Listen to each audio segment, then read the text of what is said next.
story, The Lazy Princess. Do you know there was a princess who never lifted a finger for anyone?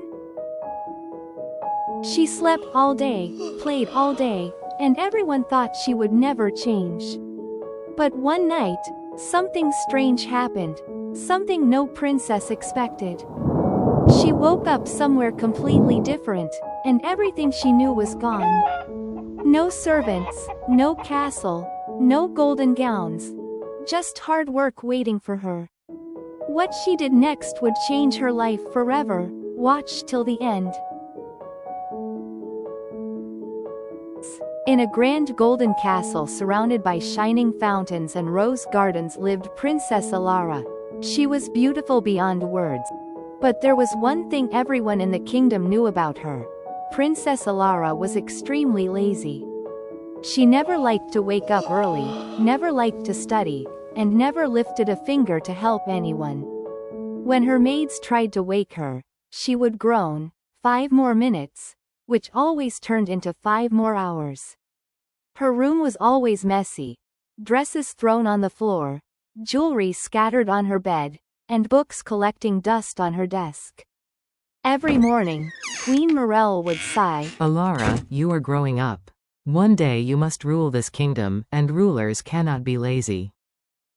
But the princess only yawned and waved her hand. Mother, ruling looks so tiring. I'll hire someone else to do it for me. Even King Alden was losing patience.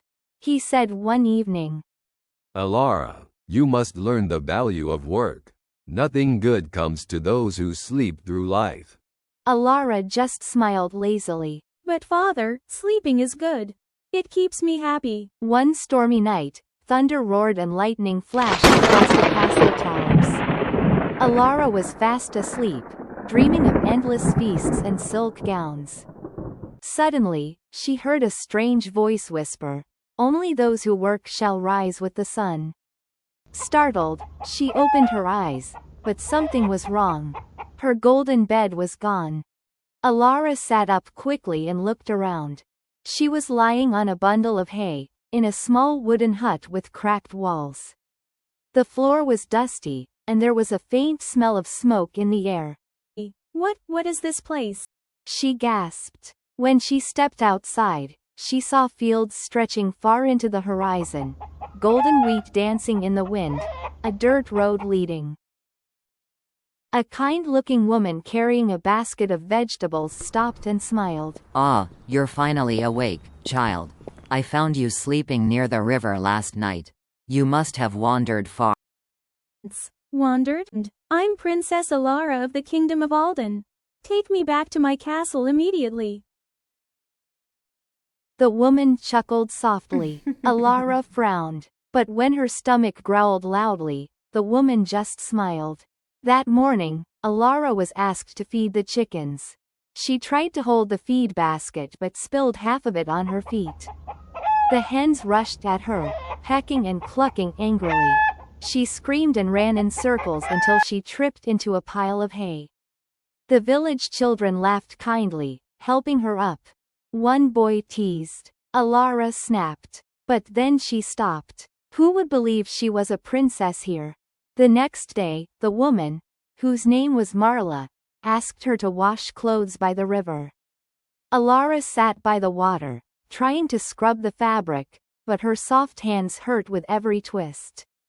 Her reflection in the water showed not a royal princess, but a tired village girl with messy hair and dirt on her cheeks. But no matter how much she cried, the castle didn't appear. That night, Marla placed a warm bowl of soup in front of her.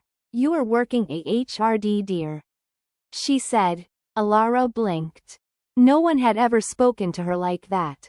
Something in Marla's calm eyes made her stay silent. The days of change. At first, Alara struggled. She dropped tools, tripped over roots, and complained about everything. But as days passed, something strange began to happen. She started trying. She learned to balance the water buckets without spilling. One morning, while working in the fields, she looked around at the smiling faces of the villagers. They worked hard but sang joyfully, helping each other. Alara realized that these people, though poor, were happier than she had ever been in her luxurious castle. That evening, Marla said, Alara, you're learning fast. You work better each day. Alara smiled shyly. It feels nice. One night, while everyone was asleep, a loud crack echoed through the village. Alara woke up to see a terrible sight. One of the barns had caught fire. The flames rose high, and the animals were trapped inside. Without thinking, Alara ran toward the fire. Marla, we need water, buckets, now. The villagers rushed out, and under Alara's quick direction, they formed a line, passing buckets from the well to the barn. Alara climbed inside through the smoke and opened the animal pens, guiding the frightened goats and cows out. Her eyes stung, her hands burned, but she didn't stop. At last, the fire was put out. Everyone coughed and cheered. Marla ran to her, hugging her tightly. You saved the barn, and the animals. You brave girl. Alara, covered in soot, smiled weakly. I just couldn't let them burn. That night, as she looked up at the stars, Alara realized something deep inside her had changed. She was no longer the lazy princess who waited for others to act. She was strong, capable, and proud of her work. The return. The next morning, Alara woke up to a strange silence. The village was glowing in a soft golden light, and Marla stood by her bed, smiling in a way that felt almost magical. Before Alara could reply, everything around her shimmered. The golden light grew brighter, and when she opened her eyes again, she was back in her royal bedroom.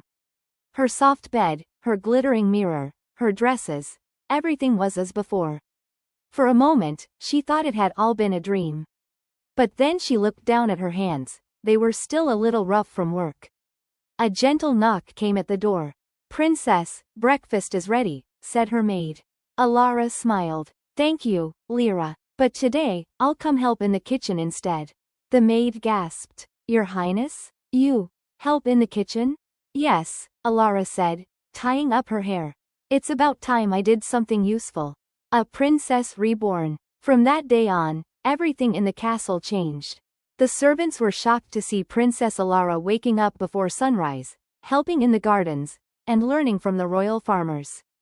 She studied how to manage the kingdom's lands, and she visited the poor herself, bringing food and medicine. King Alden watched proudly. Alara, my dear, what has happened to you? You shine brighter than the sun. Alara smiled. I found out that laziness makes you live half a life, father. Now I want to live fully, and help others do the same.